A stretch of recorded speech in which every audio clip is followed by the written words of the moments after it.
All right, we're back with the Fox News alert. The rabbi injured in the deadly attack in a California synagogue over the weekend, standing up to hate.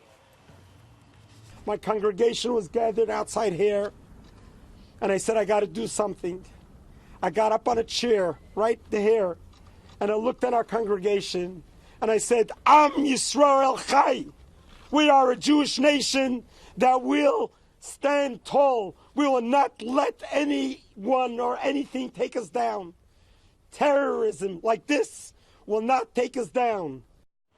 The faith leader came face to face with that shooter and says the rifle miraculously jammed, likely saving lives. One woman was killed in the attack as well. Let's bring in Sarah Sanders, White House press secretary. She joins us from the North Lawn. Sarah, good morning to you. Good morning. You know, the stories this morning, we have a couple of stories of heroism. An off-duty Border Patrol agent was there in the church. He had his service revolver. And then you've got a story about an Army vet by the name of Oscar Stewart, who actually ran toward the gunman. And then the gun jammed, which ultimately probably saved a lot of lives. These stories are so powerful, and the words of the rabbi that you played just now are absolutely powerful, but so unfortunate that he has to speak those words to his congregation, a truly horrific thing that took place over the weekend, and something that should never happen anywhere in the world, certainly not in America, certainly not driven by this type of hate. Nothing could be, I think, a worse thing to happen than something like this in a place of worship. And the president has condemned this type of hatred, anti-Semitic behavior.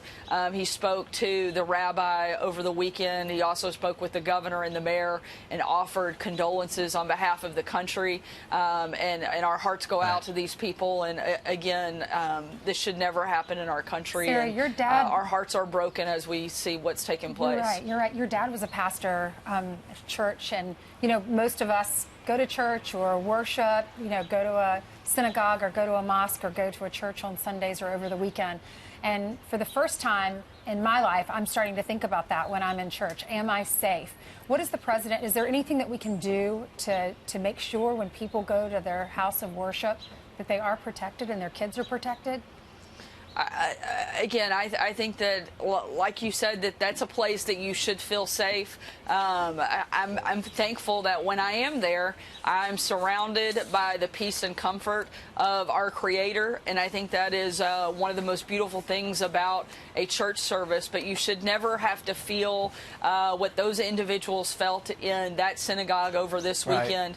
I think that we need to look at every way we can, not just in churches, but across the country, to look for ways to bring that level of hatred down. We have to call out this type of anti-Semitic behavior, racism, bigotry. We have to call it out. We have to call it out by name, and we have to continue to identify it and make sure that people know that it is evil and look it right in the face and call it exactly that. And again, anything that we can do, certainly I know the president and the administration are looking at ways that people feel safer in schools, in churches, and across this country. Matt Dowd, an analyst on ABC, says this: I think the president needs to do at some point look in the mirror and understand that the rhetoric, the words he uses in all of this inflame a part of what's going on in America. It gives permission to the most craziest people in America. What's your reaction?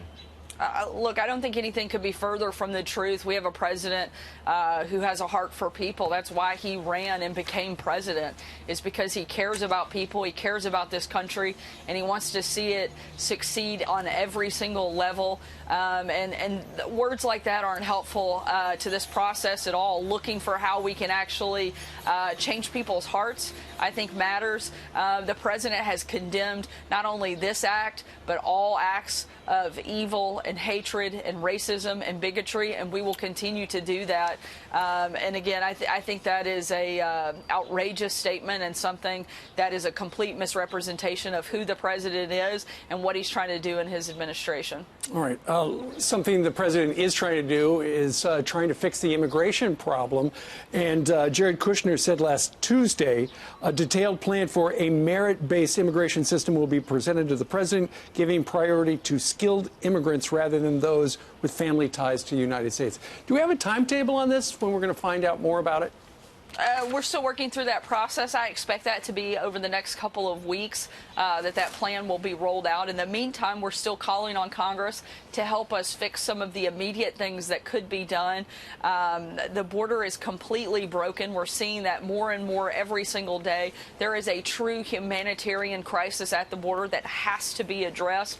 We have children coming in record numbers, unaccompanied minors just skyrocketing.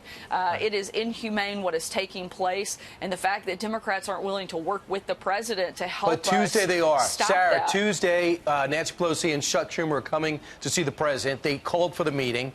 Will the president bring that up? Does he expect to walk out with maybe some concrete steps both sides can take? After all, 60 Minutes and the New York Times is saying it's a crisis. Do you expect something to come out of that meeting on immigration? Look, the primary purpose of that meeting is to discuss infrastructure, but I certainly wouldn't be surprised at all if immigration comes up. It's a major problem in this country, and so far Democrats have refused to acknowledge it and address it. Hopefully they have, as a lot of the mainstream media who were really late to the game. But even, like you said, the New York Times has started to recognize this is a real crisis. Hopefully Democrats are seeing that as well and are going to be more willing to work with the president. Again, the purpose of that meeting is to discuss infrastructure and how we rebuild the country's infrastructure, another vital conversation that's been ignored for too long. This is a president who likes to build things. He knows how to build things and do it well. And I think this is a great place where Democrats and Republicans can come together. They can find some common ground and actually focus on solutions instead of just the fighting that we've seen taking place over the last couple months. Democrats have been solely focused on attacking this president and ignoring all of the big issues in the country. And we hope that Tuesday we'll see a little change of heart from both Speaker Pelosi and Chuck Schumer. Sarah, the White House Correspondents' Dinner was over the weekend, and last year the president hasn't gone the last few years. I know you were there last year, and you decided to skip out on it as well. So you both went to Green Bay, Wisconsin for a rally. President was on stage, called you up on stage with him, and joked around with you a little bit. Watch this.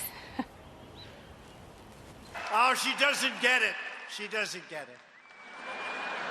She doesn't understand me after all these years. She's becoming too popular. I'm jealous. Sarah, you're fired! Well, you had a good run. Yeah. Well, thankfully, he didn't fire me in real life, and we had a great night Saturday night. There were tens of thousands of people that came out to cheer on the president and cheer on the success of his first 2 years in office, which have been absolutely tremendous. It just goes to show that there is a lot of enthusiasm out there and excitement. People are happy that the economy is booming. People are happy that ISIS has been defeated in Syria. People are happy that the military is being rebuilt, that the judiciary is being remade, and that our country is booming like it hasn't in decades. Right. And they're very supportive of the president. You certainly saw that on Saturday night. Well, it looks like a good time was had by all. Better time there than in D.C. last year. Yeah, and she wasn't really fired, as it turns out. Sarah, thank you very much for joining us live. Have a good week. Sarah. You bet. Thank you for having me.